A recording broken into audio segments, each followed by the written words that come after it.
여러분 안녕하십니까? 인공지능 서비스인 챗GPT에 대한 관심이 뜨겁습니다. 서비스가 시작된 지 2달여 만에 전 세계 이용자 수가 1억 명을 넘어섰다고 하는데요.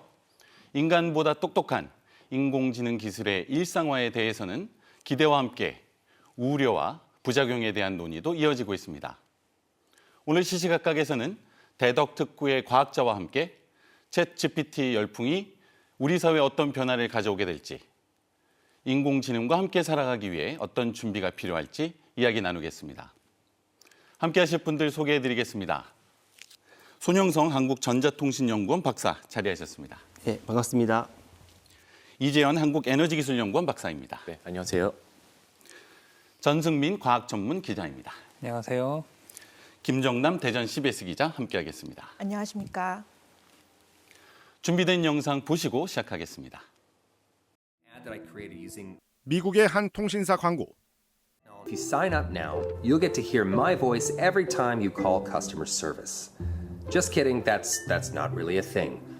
미국 의회에서 진행된 한 연설. We must collaborate with international partners like the Israeli government to ensure that the United States maintains a leadership role in AI research and development. 모두 사람이 아니라 대화형 AI, 챗GPT가 만든 광고 문구와 연설문입니다. 지난해 말 출시된 이 AI는 질문을 입력하면 말하는 속도보다도 빠르게 답변합니다. 사람이 쓴 것처럼 자연스럽고 수준도 꽤 높습니다. 대전이 더 재미있는 도시가 되는 방법을 물었더니 문화, 지속 가능성, 혁신 등 5가지 측면에서 필요한 점들을 하나하나 짚어갑니다. 챗GPT는 심지어 변호사 의사 면허 시험까지 통과할 정도입니다. This tool is amazingly powerful. It's a passing grade at a really very good law school. Our students are really excellent. And it's a passing grade to very difficult questions. 챗GPT는 알파고에 이은 2번째 충격, 아이폰 출시와 같은 혁명적 변화, 구글은 끝났다와 같은 평가를 받고 있습니다. The model itself is fascinating and it seems like magic. This is significant because these models are going to very soon be integrated into everyday software that we use. 챗GPT가 큰 인기를 끌자 충청권 자치단체들은 물론 정부까지 나서 도입을 추진하고 있습니다. 하지만 우려도 존재합니다. 시험과 과제의 부정행위 가능성이 높아지고 잘못되거나 편향된 정보를 제공할 수 있습니다. 시험과 과제의 부정행위 가능성이 높아지고 잘못되거나 편향된 정보를 제공할 수 있습니다. 자동 악플 같은 악용 사례도 걱정입니다. 챗GPT 스스로도 인공지능을 적절히 규제하지 않으면 우리의 삶이 통제되고 파괴적인 해킹이 자행되는 암울한 미래가 현실이 될 수 있다고 답변했습니다. 날로 진화하는 인공지능이 어떤 미래를 낳을지 관심이 커지고 있습니다. 시시각각 김지훈입니다. 네, 챗GPT 그야말로 뜨거운 화제입니다. 2007년 스마트폰이 가져온 변화를 뛰어넘는 이 게임 체인저가 될 수도 있다는 의견이 많은데요. 자, 과학자께서는 어떻게 보고 계신지 손영성 박사님, 이재현 박사님께 먼저 들어보겠습니다. 손영성 박사님. 지난 한 6년쯤 전에 저희가 알파고 시절에 좀 이런 비슷한 일을 했던 것 같은데요. 그때도 저희 이 연구단지에 있는 연구원들이 모여서 그 알파고를 먼저 이해해보고 그 문제나 내지는 어떤 충격에 대해서 미리 설명드렸던 시기가 있었습니다. 지금도 챗GPT도 그보다 더한 충격이긴 한데 저희가 이미 준비하고 있고 이해하고 있고 거기에 대한 어떤 대비책들을 나누고 있는 중이기 때문에 그리 걱정을 안 하셔도 될 것 같습니다. 그렇습니다. 이재현 박사님께서는 어떻게 보고 계십니까? 보통 이제 행정하시는 분들 또 연구하시는 분들 이렇게 나눠서 생각을 많이 하는데요. 보통 새로운 기술 나오면 연구하시는 분들이 먼저 반응을 하는데 챗GPT는 오히려 행정 쪽에서 먼저 반응이 오고 있습니다. 공무원들 중심으로 해서. 네. 또 한편으로 저희 연구원들이 가장 못하는 게 글쓰기인데 굉장히 일을 덜어줄 수 있는 똑똑한 친구가 생긴 게 아닌가 그렇게 생각하고 있습니다. 두 분의 과학자께서는 아주 낙관적인 시각에 대해서 말씀을 해주셨습니다. 자, 언론에서도 그리고 주위에서도 챗GPT에 대한 의견, 보도가 쏟아지고 있습니다. 자, 기자이신 김정남 기자님께서는 챗GPT 열풍 어떻게 관찰하고 계시는지요? 네. 언론에서도 사실 이런 이야기들을 저희 기자들이 많이 하곤 합니다. 미래에도 기자라는 직업이 남아 있을까? 네, 그게 이제 지금 저희에 대한 관심을 단적으로 보여주는 예라고 할 수 있을 것 같고요. 네. 그만큼 이제 어떤 단순한 데이터를 수집하거나 또는 이제 어떤 뭐 분석하는 부분에 있어서는 그 좀 챗 GPT를 따라가기가 어렵지 않나 그런 이제 좀 전망들을 저희가 하고 있습니다. 네. 기자로서의 직업에 위협이 될 수도 있다. 의견이 있다라는 말씀을 해주셨네요. 자, 7년 전이 될 텐데요. 이세돌 구단과 알파고의 바둑 대결, 그야말로 화제를 넘어 충격을 준 바 있었습니다. 자, 일반 대중들이 챗 GPT에 대해서 많은 관심을 가지고 있고요. 그리고 과학자보다는 행정 부분에서도 관심이 쏟아지고 있다라는 말씀을 해주셨는데 일반 대중들이 많이 관심을 가지는 이유 어떻게 보고 계시는지요? 아마도 누구나 쓸 수 있기 때문이 아닐까 이렇게 생각을 합니다. 예를 들어서 알파고 같은 경우에는 바둑을 사람보다 잘 두게 됐다라는 것 때문에 굉장히 드디어 인간을 이겼다라는 것 때문에 굉장히 호평을 관심을 많이 받았지만 알파고라는 프로그램을 쓰려면 인공지능 프로그램을 설치도 할 줄 알아야 되고 굉장히 복잡해요. 할 수 있는 사람이 많지가 않았습니다. 그런데 이 챗 GPT 같은 경우에는 누구나 채팅창에 들어가서 질문만 하면 다양한 정보를 주고 글을 생성을 해주기 때문에 누구나 이제 인공지능을 활용할 수 있는 세상이 됐다. 이것 때문에 이렇게 큰 반향이 일어나고 있는 건 아닌가 이렇게 생각하고 있습니다.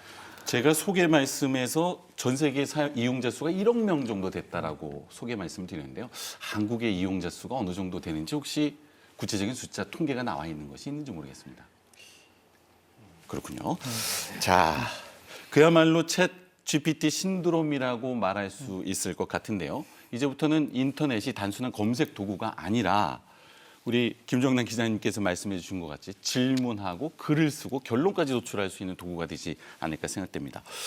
도대체 어떤 기술적인 요인에 따라서 이러한 진전이 가능한지 기술적인 배경이 무엇인지 손영성 박사님께 쉽게 설명을 부탁드리겠습니다. 사실 인공지능 기술의 역사는 거의 50년 가까이 되기 때문에 기술적 발전은 아주 많은 부분이 있었는데요. 챗 GPT 부분은 사람들이 만들어낸 글을 학습을 해서 다시 사람들이 만들어낸 비슷한 글을 만들어내는 GPT라는 기술을 바탕으로 내가 원하는 채팅을 했을 때 내가 원하는 답을 주는 겁니다.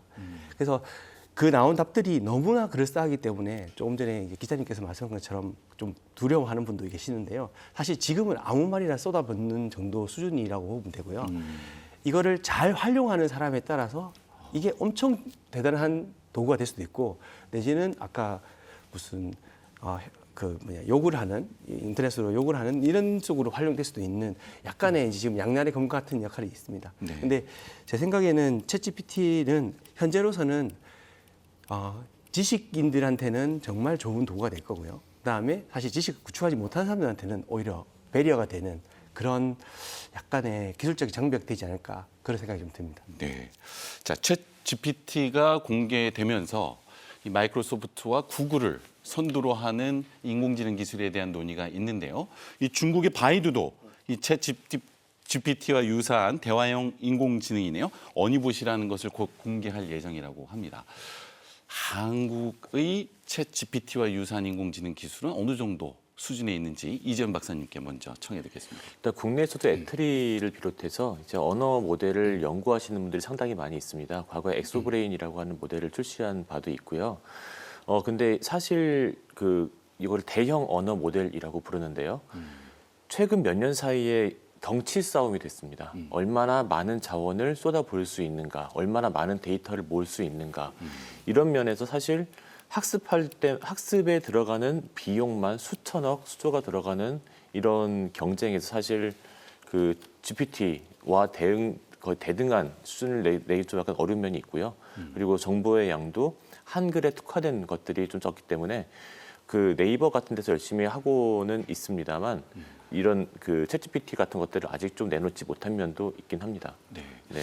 이 빅데이터에 기반해야 된다라고는 인공지능 기술의 특성상 아무래도 공공기관보다는 이 빅테크 기업이 주도할 수밖에 없을 것 같은데 한국의 공공기관, 연구기관에서는 어떤 정도 추진이 되고 있습니까? 예, 아까 조금 말씀드렸는데요. 한국전자통신연구원에서는 이 인공지능 기술을 수년간 연구를 해왔습니다. 그래서 엑소브레인이라는 그 과제에서는 수능 문제를 입시에 관계된 수능 문제를 이제 풀어서 어느 정도 성적이 나오는 대학 입시에 합격할 정도의 성적이 나오는 모델을 만든 적이 있고요. 그리고 지니톡이라고 이렇게 언어를 번역해주는 그런 것들도 있었고 그다음에 카메라를 통해서 여러 가지 발생하는 어떤 사건들을 인식해주는 뭐 DPU라든지 그다음에 뭐 드론 관련되는 이런 류의 이제 인공지능 기술들을 많이 개발하고 있습니다. 근데 이제 여기에서 결국에는 규모가 조금 부족한 건 있고요.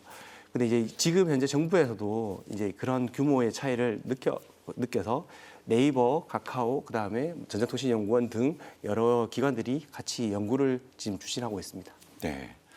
자, 그야말로 인간의 사고, 생각을 대체하는 혁신적인 기술적인 변화라고 할 수 있을 것 같은데 과연 이와 같은 AI 기술 어느 정도 활용될 수 있을지 세 분의 과학자분들께 한번 여쭤보도록 하겠습니다. 전승민 작가님께 먼저 듣겠습니다. 예. 일단 뭐 기술이 있다면 그 활용법을 찾는 거는 사실 기술을 개발하는 것에 비하면 굉장히 쉬운 문제일 것 같아요. 그래서 지금 당장 챗GPT 나온 지 얼마 되지 않았지만 지금 굉장히 활용을 잘하는 분들이 굉장히 많습니다.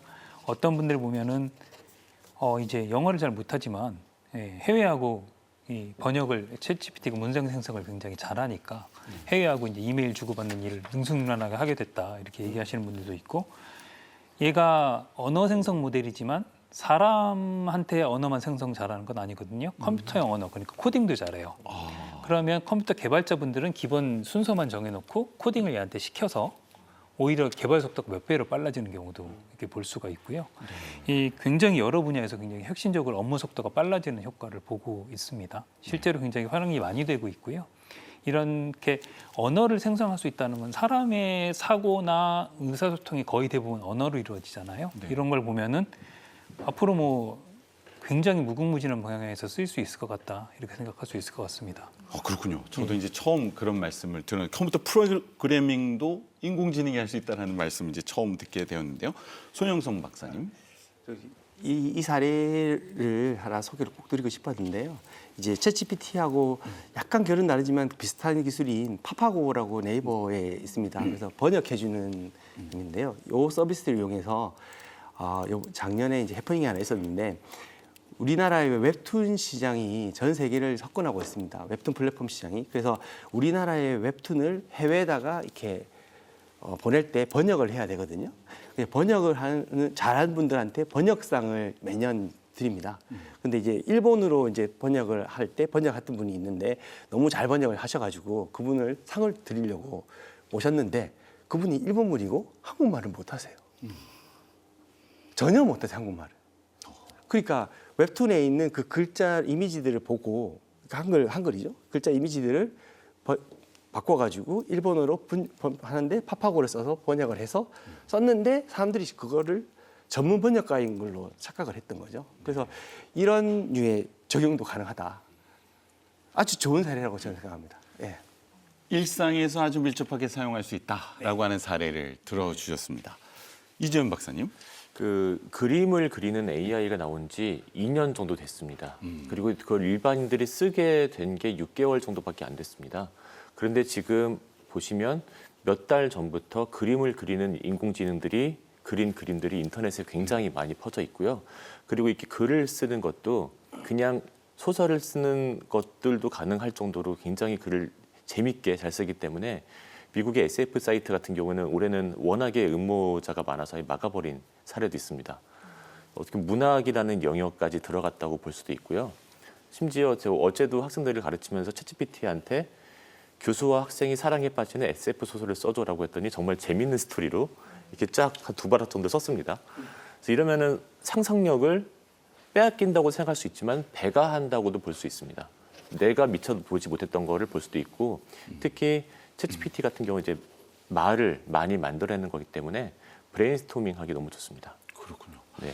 자, 지금 말씀하신 사례죠. 창작, 상상, 특히 이미지와 관련된 영역은 호모 사피엔스로 명명된 인간의 고유한 영역이라고 생각이 되어져 왔는데 첫 번째 질문은 도대체 챗GPT가 어떠한 기능에 의해서 이런 창작, 상상, 이미지도 가능하다고 하시는 건지 그 창작품의 결과는 과연 인간이 만들어 놓은 여러 가지 역사의 축적물인지 아니면 또 다른 차원의 영역인지 이게 궁금해졌습니다. 이재훈 박사님. 그 일단 우리가 쓰는 언어와 컴퓨터가 이해하는 정보의 형태가 다릅니다. 우리는 단어와 소리와 이런 걸로 이해를 하고 소통을 하도록 훈련을 받아왔지만 컴퓨터 숫자들을 가지고 합니다. 바꿔 말해서 챗GPT가 우리한테 하는 말들은 내부적으로는 숫자들로 돼 있던 거를 우리말로 표현해서 보여주는 것이고요. 네. 반대로 학습시켰던 모든 데이터를 숫자들로 치환되어서 들어가 있습니다. 그러면 추상화됐다 볼 수 있는데 챗GPT라고 하는 그거를 이제 그 언어 생성 모델이라고 말을 하는데요. 일종의 그 빈칸 뚫기에 되어 있는 문장에서 그 다음 단어 뭐가 올지를 상상하고 찾는 모델입니다. 네. 이 훈련을 잘 시킨 모델이라서 제목을 딱 주면은 그 다음 단어들을 확률적으로 말이 되게 끄집어냅니다. 그러다 보니까 이제 딱 배운 안에서만 말을 하라라고 하면 굉장히 창의력이 축소가 될 수도 있고요. 확률을 넓혀서 마음껏 말을 하라라고 하면은 사람보다 더 창의력이 넓게 이제 다양한 얘기들을 지어낼 수가 있습니다. 인간보다 우월하다라고 우월을 결론을 내릴 할 수 수도 있을까요? 있다. 할 수도 있다. 네. 그렇군요. 자, 김정남 기자님께서 아까 말씀하신 사례를 가지고 세 분의 의견을 한번 들어보고 싶은데요. 자, 기자로서 글 쓰는 직업인데요. 네. 이것이 이 챗GPT가 위기가 될 수 있다라고 말씀을 하셨는데 오히려 기자로서의 역할을 보완할 수 있지도 않을까 생각이 되는데 어떻게 생각하시는지요? 아, 네, 물론입니다. 이제 좀 기자로서 좀 더 깊게 파고들고 좀 더 사고할 수 있는 능력이 더욱더 요구되겠다. 그런데 그렇지 못하다면 저희가 지금까지 써왔던 어떤 기사들은 앞으로 더 양질의 이제 저희가 지금까지 써왔던 그런 류의 이제 이를테면은 기존 자료를 활용한다든지 분석한다든지 그런 좀 스트레이트성 기사는 더 이상 이제 저희가 이제 좀 차별성이나 경쟁력을 갖기가 어렵다라고 판단이 되고요. 저는 사실 아까 처음에 이제 그 미래에도 이제 기자라는 직업이 남아 있을까라는 대화를 동료들과 했다고 했는데 조금 전 이재현 박사님 하시는 말씀을 들으면서 그 두려움이 조금 더 어이구야. 그렇군요. 조금 더 커졌고요. 우려가 커졌고 그러면서 이제 저희가 저 스스로도 그렇고 좀 대화를 할 때도 가장 많이 고민을 하는 것이 그럼 어떻게 차별성을 지니고 어떻게 경쟁력을 지닌 기자가 될 수 있을까라는 생각을 했습니다. 그러니까 아까 질문을 하는 주체는 이제 사람이잖아요. 그러면은 좀 어떤 질문을 던질 것인가 그리고 또 무엇에 이제 내가 관심을 기울이고 무엇을 쓸 것인가에 대한 고민을 좀 스스로 해야 된다고 생각을 많이 했고요. 이게 사실은 비단 기자 영역에만 해당되는 건 아니고 앞으로 좀 다른 영역에서도 이런 부분이 더 요구되는 게 아닐까라는 생각을 좀 했습니다. 네. 자, 챗GPT의 기능이 창작, 이미지, 상상의 영역에 이르고 있다라고 하는 지적에 대해서 구체적인 사례로 이 글쓰기를 주된 직업으로 하시는 기자의 사례를 들어보셨는데요.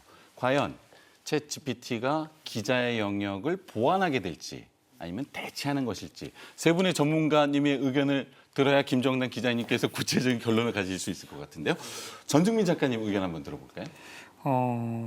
어느 경우나 그렇죠. 그 무슨 좋은 기술이 나오면 잘 활용을 하는 사람한테는 아군이고요. 활용을 못하는 사람한테는 경쟁자가 됩니다. 챗GPT라고 별반 다르지 않을 텐데요. 내가 글을 쓰는 사람이지만 이 챗GPT 기능을 잘 활용할 수 있고 잘 활용하려면 어떻게 해야 돼요? 그 윗단계의 활동을 잘해야 됩니다.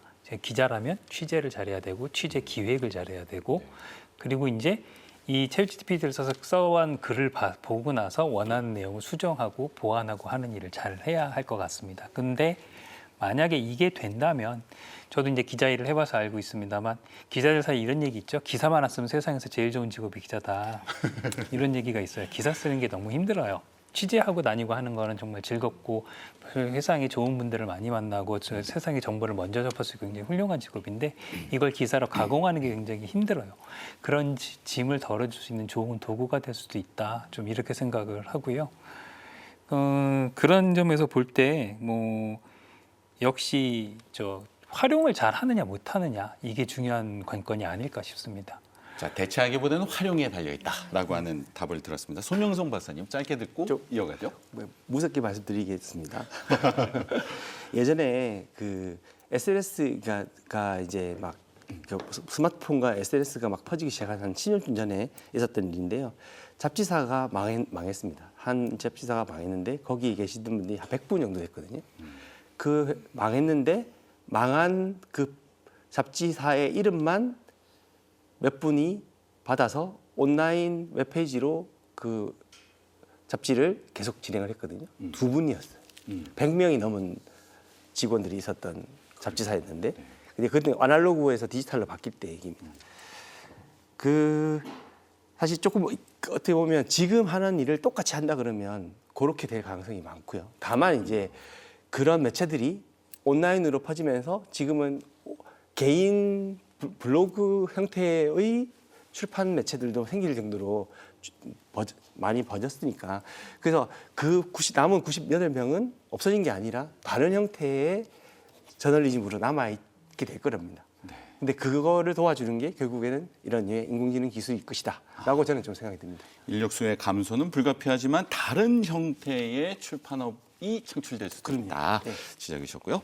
마지막으로 이재훈 박사님 짧게 듣고 다음 질문 가겠습니다. 저도 희망을 드릴 수 있을 것 같은데요. 전 챗GPT의 등장을 이렇게 봅니다.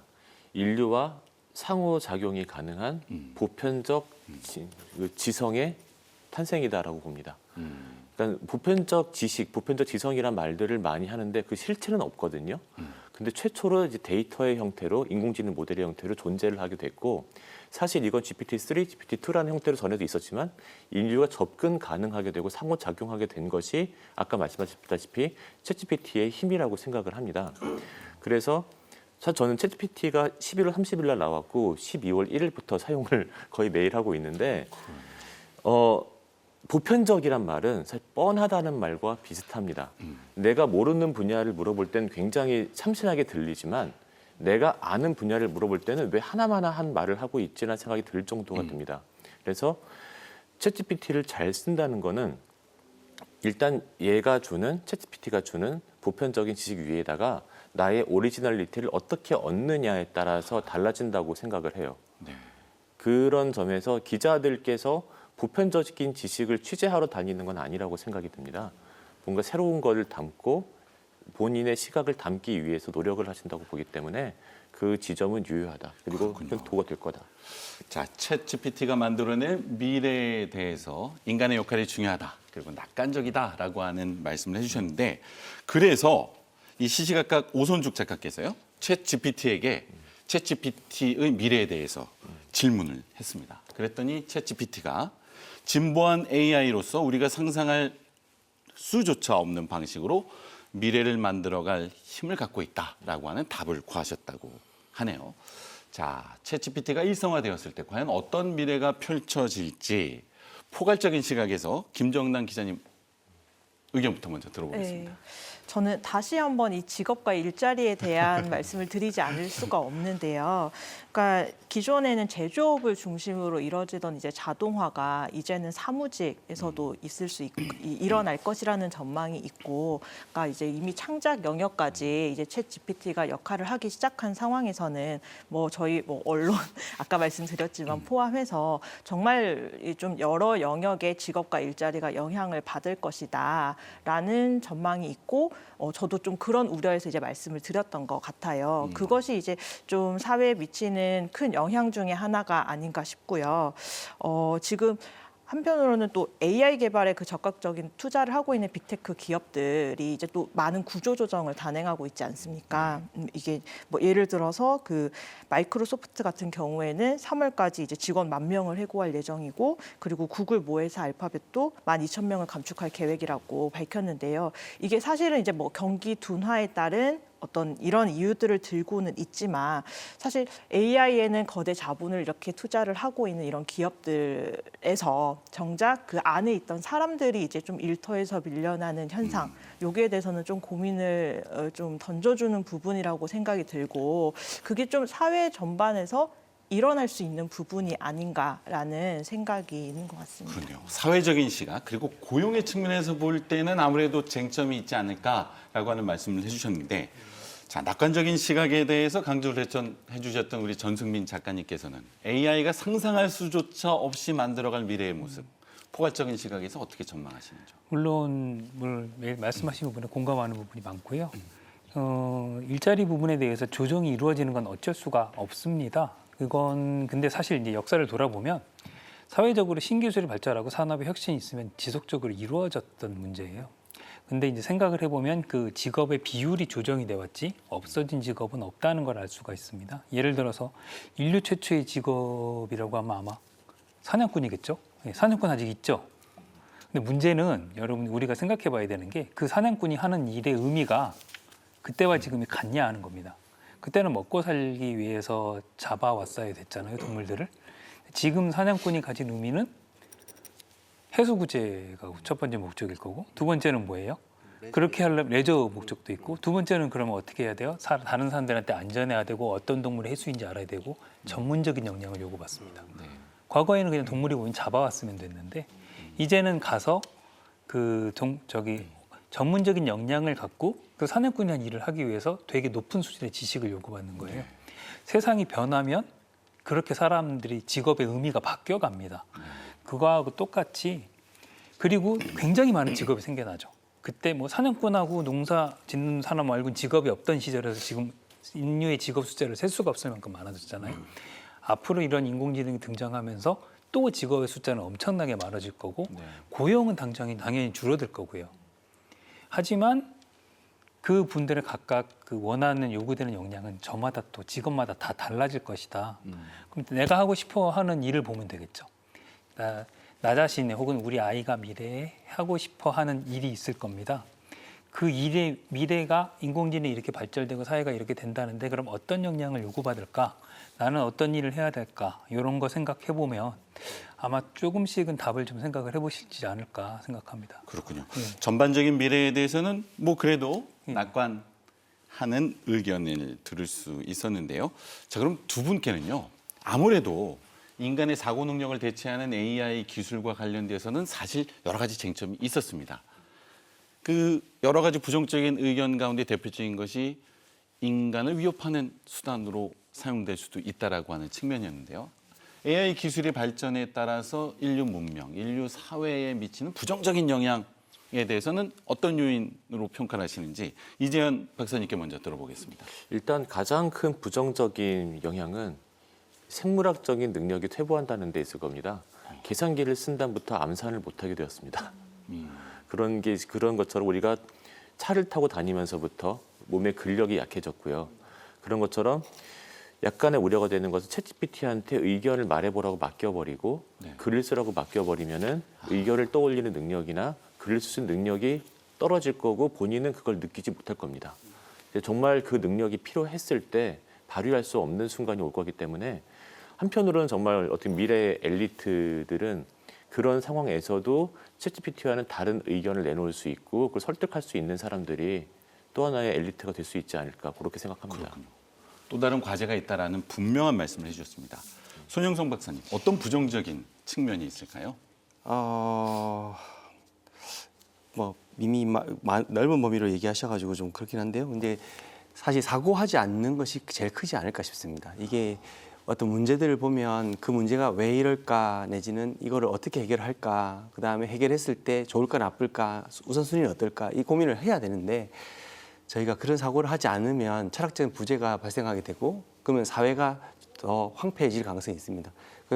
지금도 뭐 자본주의의 폐해가 어떻고 하는 얘기도 많이 하지 않습니까? 근데 아마 좀 있으면 인공지능의 폐해가 어쩌고 하는 게 저희가 많은 얘기들이 나오지 않을까 그런 게 좀 걱정이 됩니다. 네. 사고 능력을 대체하는 AI 기술의 발전이 생각하지 않는 인간, 그러니까 호모사피엔스의 반대가 될 수도 있다라고 하는 공통적인 지적을 해주셨습니다.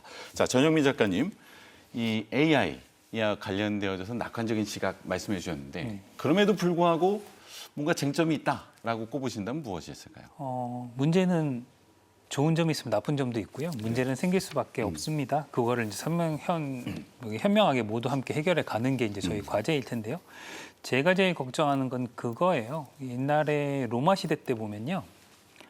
로마는 되게 전 세계를 거의 다 주변 국가를 다 장악을 하고 각국에서 노예들을 데려와서 일을 했기 때문에 실제로 로마 사람들은 일을 거의 안 했습니다. 근데 이제 노예들이 일을 하니까 잉여 생산량은 많았을 거 아니에요. 실제로 로마 내에는 그래서 아무 일을 안 하는 무상계급이 굉장히 많았습니다. 이게 사회적인 문제로 대두됐었어요.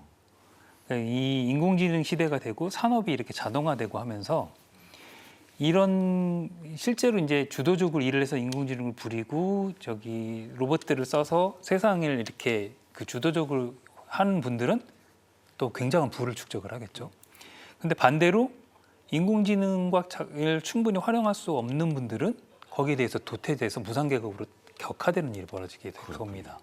이런 문제는 그럼 이분들을 계속적으로 지원만 할 수는 없고요. 그럼 이분들에 대해서 사회적인 지원이라든가 재교육이라든가 이런 걸 계속해서 위쪽으로 자꾸 끌어올리려는 노력을 했는데 한계가 있죠. 이 사회적으로 이게 계속 문제로 대두가 될 거고요. 네. 이런 문제에 대해서 이런 건 결국 법, 사회 제도적으로 풀어나가야 되는 문제인데 네. 이런 걸 어떻게 해나가야 될까? 이런 거에 대해서 우리가 같이 고민할 필요가 있을 것 같습니다. 그렇습니다. 아주 중요한 쟁점에 대해서 짚어주신 것 같습니다.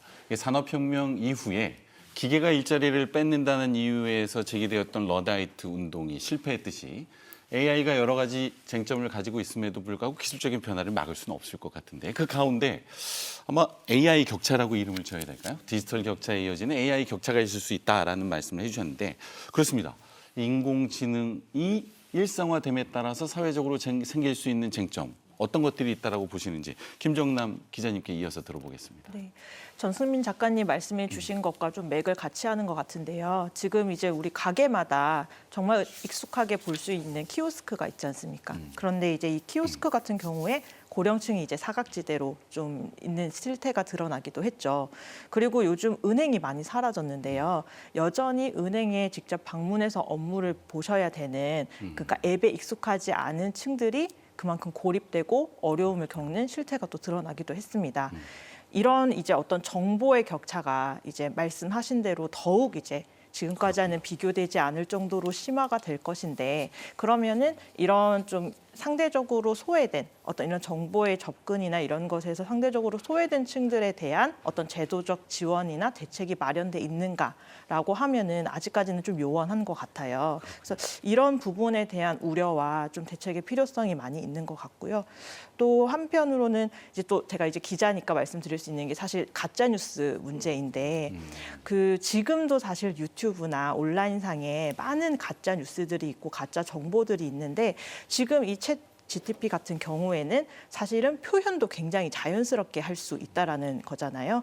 그런데 이제 좀 기반으로 하는 것이 결국 온라인에 지금 정보들이 주가 되고 있는데 거기에는 정제되지 않은 것들이 굉장히 많고 그리고 거기서 생산된 정말 그럴듯한 어떤 표현이 담긴 결과물이 다시 데이터 형태로 온라인에 반영이 되게 될 텐데 그러면은 정말 이 가짜 뉴스를 어떻게 막을 수 있을 것인가도 굉장히 고민이 되는 부분인 것 같습니다. 그러게요. 중요한 쟁점에 대해서 지적을 해주셨는데요. 두 분 과학자께서는 AI의 일상화에 수반되는 여러 가지 쟁점 어떤 것들이 있을 것으로 보시는지요? 손영성 박사님께 먼저 들어보겠습니다. 저희가 이제 인터넷을 쓰면서 썼던 어떤 이슈 중에 하나가 필터 버블이라는 게 있었습니다. 그래서 내가 검색하는 결과와 다른 사람이 검색하는 결과가 다르게 나오는 거죠. 예를 들면 날씨는 어때? 이런데 대전에 있는 사람의 날씨와 부산이나 서울에 있는 사람의 날씨는 당연히 다른 것처럼 거기 나오는 결과들이 다르게 나오거든요. 그래서 내가 보이는 검색 결과만 보고 판단을 하다 보면 뭔가 약간 바이어스가 생기는 문제들을 필터 버블이라는 용어를 썼었는데요. 네.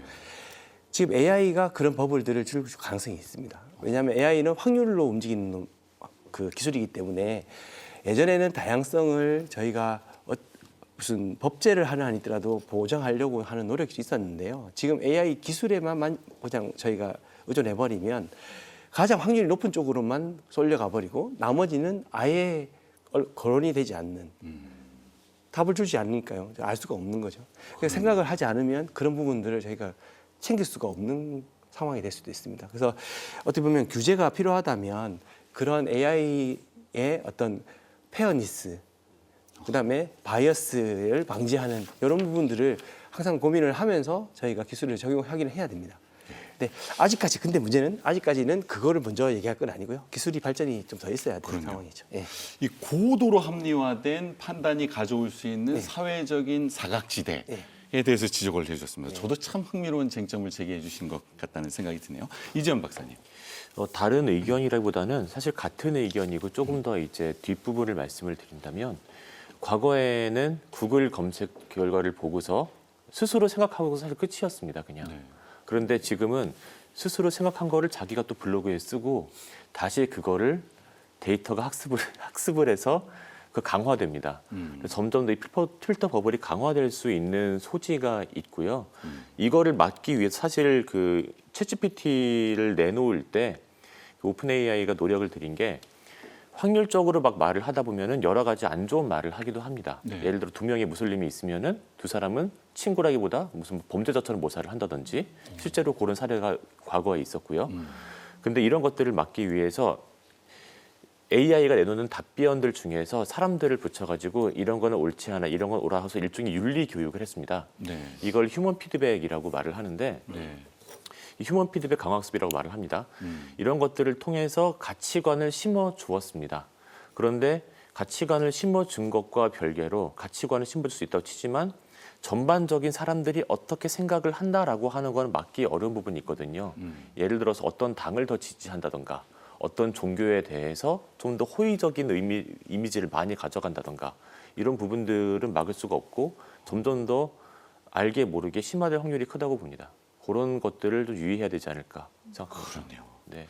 여러 가지 참 흥미로운 쟁점에 대해서 말해 주셨는데 이런 문제는 어떨까요? 이 AI와 관련된 여러 가지 책을 집필하신 전승민 작가님께 질문을 드려보고 싶은데요. 예. 얼마 전 이 챗 GPT가 책을 출판했다고 합니다. 아, 예. 그럼 이 책 출판의 저작권은 마이크로소프트사에 있을까요? 질문을 한 사람에게 있을까요? 저작권이 없을까요? 이 부분에 대해서는 사회적으로 아직 합의가 이루어지지가 않죠. 저희가 이제 만들어야 되는 문제인데요. 뭐 비슷한 얘기로 자율주행 자동차가 사고 내면 누가 책임이냐 이런 얘기도 네. 있고요. 그런데 이제 챗GPT는 누구나 사용할 수 있는 도구이고 이 챗GPT를 활용해서 책을 낸 사람이 있을 거란 말이에요. 이 사람과 챗GPT사가 어떻게 얼마나 비율로 나눠 가져야 될까?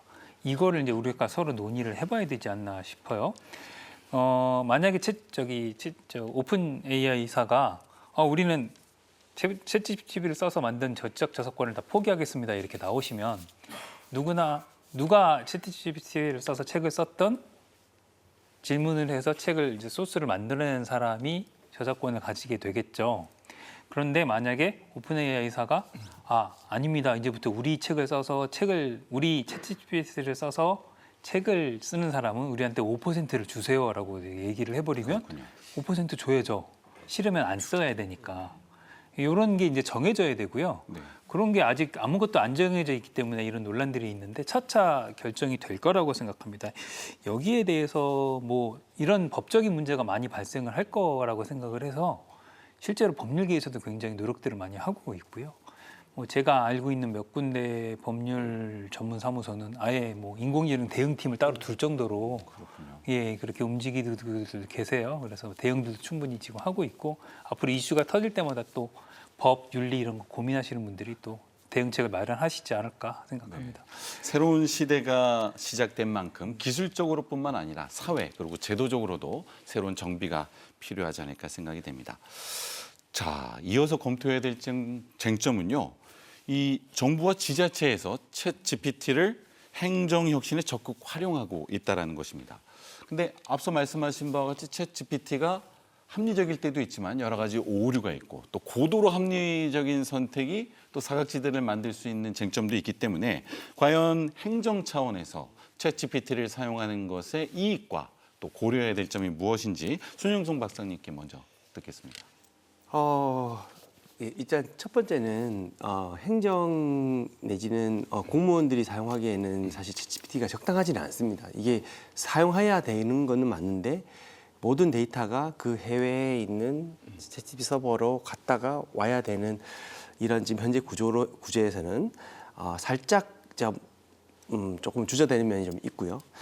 그 다음에 이 공무원들의 어떤 이런 행정 업무 자체에서 어떤 부분이 이 챗GPT가 활용이 될 것인지를 사실 고민 좀 해봐야 됩니다. 그냥 저희가 개인적인 어떤 호기심이나 내지는 어떤 활용으로 하는 거랑은 좀 다른 것 같고요. 그 다음에 아까 뭐 한번 언급해 주셨지만 이 아주 제너럴한 일반적인 어떤 지식을 갖고 있는 것과 있는 챗GPT와 그 다음에 공공 서비스를 해야 되는 부분은 약간 좀 다른 어떤 디시전을 할 수도 있을 텐데 그거를 어떻게 우리가 학습을 시키거나 내지는 조정할 수 있을지를 조금 더 고려해야 됩니다. 그래서 당장 바로 적용한다기보다는 아주 부분적인 어떤 목적 지향적으로 활용하는 게 옳지 않을까라는 좀 생각이 좀 들고요. 네, 그러네요. 자, 이재현 박사님께서는 앞서 네. 이 챗 GPT에 대해서 공공 부분에서 관심을 가지고 있다라는 또 네. 말씀을 해주셨는데 공공 부분에서 활용하거나 또는 고려해야 될 쟁점 무엇이 있을까요? 일단 약도 오용과 남용이 제일 위험한 것처럼 이것도 오용과 남용이 제일 중요한데요. 네. 챗GPT의 특성을 고려를 해야 됩니다. 이 챗GPT라는 프로그램은 인터넷에 연결되어 있지 않고요. 그리고 내가 어느 시에서 근무를 하고 있다, 어느 회사에서 근무를 하고 있다 했을 때 사실 그 법령이라든가 조문이라든가 취업 규칙 이런 것들에 의해서 업무를 해야 되는데 챗GPT는 그것들을 모릅니다. 그렇기 때문에 내가 이 일을 처리할 때 의견을 물어볼 수는 있지만 레퍼런스가 확실해야 된다. 어떤 규정에 따라 처리해야 된다는 것들을 물어보면 큰일 납니다. 그리고 인터넷과 연결될 수 없기 때문에 인터넷 링크를 주면서 이 링크를 요약해줘라고 말을 하면은 못합니다. 이런 것들을 조심을 해야 되고요. 그리고 또 한 가지 중요한 것은 그 챗GPT라는 단어에 얽매이지 않으면 좋겠습니다. 예전에 알파고가 나왔을 때 사실 우리 대부분의 국민들은 인공지능에 익숙하지 않았다가 갑자기 알파고, 딥러닝, 인공지능, 머신러닝 전부 다를 동의어로 쓰기 시작했습니다. 그때 기억하실 겁니다 아마. 지금도 챗GPT, 인공지능 거의 다 동의어로 되어 있는데요. 채팅이라는 이 챗봇이라는 형태가 일반인들이 쓰기엔 정말 편합니다. 하지만 여러 가지 일을 반복적으로 처리하기 굉장히 불편해요. 계속 갖다 붙여야 되거든요. 이런 면에서 보면은 챗GPT의 기능을 하는 여러 기능들이 국내 소프트웨어사에서도 만들 것도 많이 있고요. 설치해서도 많이 있습니다. 이런 것들을 그 요리를 할 때 젓가락으로 물을 자르면서 왜 이렇게 칼이 안 들어가면 그건 어리석잖아요. 반면에 이제 칼 가지고서 뭐 전을 뒤집지 않습니까? 적절한 도구를 가지고 적절한 데 갖다 써야 되고요. 여러 가지 도구들이 나와 있기 때문에 약간의 좀 검색을 해보시기도 하고 필요하다면 자문을 받으시기도 하면서 적절한 도구를 만들어서 사용하시는 게 가장 중요합니다. 네, 적절한 장소에 적절한 방식으로 사용되는 것이 중요하다 말씀해 주셨습니다. 역시 챗GPT 교육계에서도 중요하게 사용될 수 있을 것 같습니다. 교육계에서 어떻게 사용될 수 있는지는요. 김정남 기자님과 전승민 작가님께 의견 듣겠습니다. 김정남 기자님 먼저 들을까요? 네, 교육계에서도 이걸 학습 도구로 볼 것이냐 아니면 부정행위의 도구로 볼 것이냐 관련해서 좀 의견이 분분한 상태입니다. 그래서 미국이나 호주 같은 이제 다른 나라에서는 사실 좀 이 사용을 규제하는 쪽으로 지금 좀 방안을 내놓고 있는 상황인데요. 이 챗 GPT를 좀 어떤 일종의 부정행위를 할 수 있는 도구로 좀 바라본 것이고요. 그 학문적 정직성을 좀 보호하기 위한 조치로서 또 학생들의 독창적인 생각과 작업을 좀 이제 요구하기 위해서 이 사용을 이제 좀 제재한다 이렇게 좀 안들을 내놓은 상태입니다. 이런 이제 쟁점이 하나가 있고 앞서 많은 분들 말씀해 주신 것처럼 사실 이 사용의 흐름 자체를 막을 수는 없다라고 생각을 해요. 그러면은 얼마나 좀 잘 활용할 수 있게 할 것인가 그리고 얼마나 좀 여러 사람들이 여러 학생들이 동등하게 잘 접근할 수 있도록 할 것인가 이게 이제 또 다른 이제 쟁점이 되는데 저는 그 역할을 해줄 수 있는 게 교육이라고 보이거든요. 네. 예, 교육에서 이제 이런 사실 이제 지금 지자체와 마찬가지로 교육 당국에서도 챗 GPT 활용 방안과 관련해서 여러 가지 뭐 세미나와 이런 것들을 해요. 그런데 그걸 보면은 사실 교직원들이 직접 이걸 어떻게 활용할 것인가에 좀 방점이 아직까지는 찍혀 있는 것 같아요. 그런데 학생들의 사용과 관련해서 어떤 교육 과정과 어떤 것들을 좀 제공할 것인가에 대한 고민이 좀 필요한 부분이라고 보입니다. 네. 전승민 작가님. 예. 교육계에서 챗GPT를 이제 적용을 하기 위해서 어떻게 하면 좋겠나 이런 질문이신데요. 다들 우리가 교육계에 있는데 챗GPT를 활용할까 이 생각을 하는 것 같아요. 그러려면 기본으로 돌아가면 답이 나올 것 같아요. 두 가지만 생각하면 됩니다. 그 챗GPT를 포함한 생성형 인공지능에 대해서 이해를 하고 있는 교육 전문가가 있어야 됩니다. 이 부분에 대해서 생각들을 안 하시는 것 같아요. 우리가 학교에 있는데 챗GPT가 나왔대. 우리 가져다 쓰자. 이게 아니고요. 인공지능과 교육을 둘 다 이해하고 있는 전문가가 교육 현장을 보면서 이 인공지능을 어떤 때 써야 될지부터 검토를 해야 맞거든요. 근데 그런 부분에 대해서 논의가 거의 없이 그거 논문 베끼는 거 아닌가? 그거 우리 학교는 쓰지 마.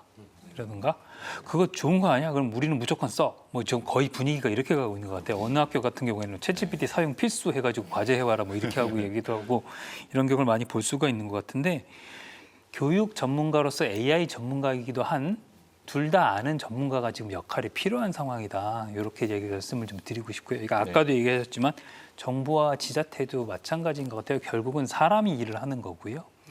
이 둘 다 알고 있는 전문가들이 지금 나서셔야 될 때가 됐다.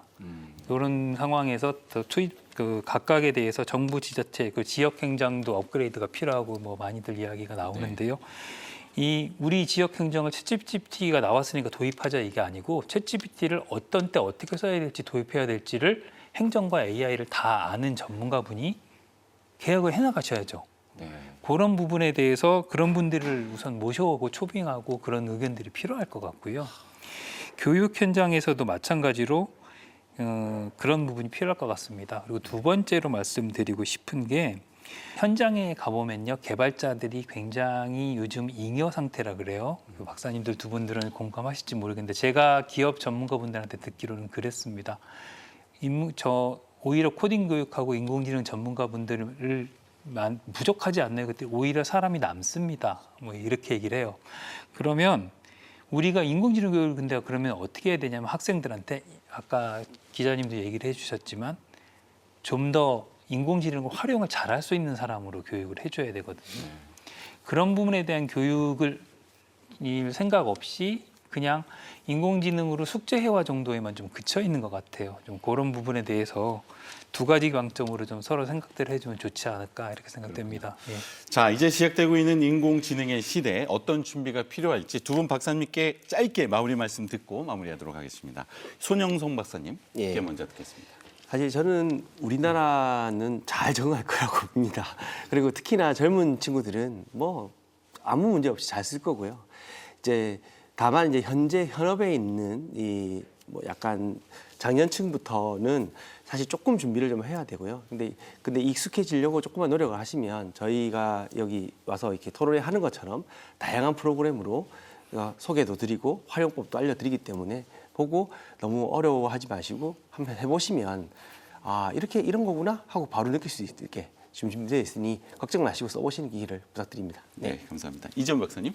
도구를 잘 쓰는 전략과 도구를 넘어서는 전략 두 가지가 필요하다고 생각합니다. 도구를 잘 쓰는 전략은 나한테 필요한 일이 뭔지를 문제를 정의하고 이 문제를 정의해서 거기에 맞는 이 도구를 레고 블럭처럼 끼워 맞추는 노력이 필요하고요. 도구를 넘어서는 전략은 이 도구가 줄 수 없는 나만의 독창성 이런 것들을 얹어야 되고 나만의 독창성을 만들기 위해 남들과 다른 경험, 남들과 다른 생각, 남들과 다른 책을 읽는 그런 삶이 필요하다고 생각합니다. 네, 감사합니다. 자, 과학기술 혁신은 1, 2, 3차 산업혁명으로 이어지면서 인류 문명과 일상을 변화시켜 왔습니다.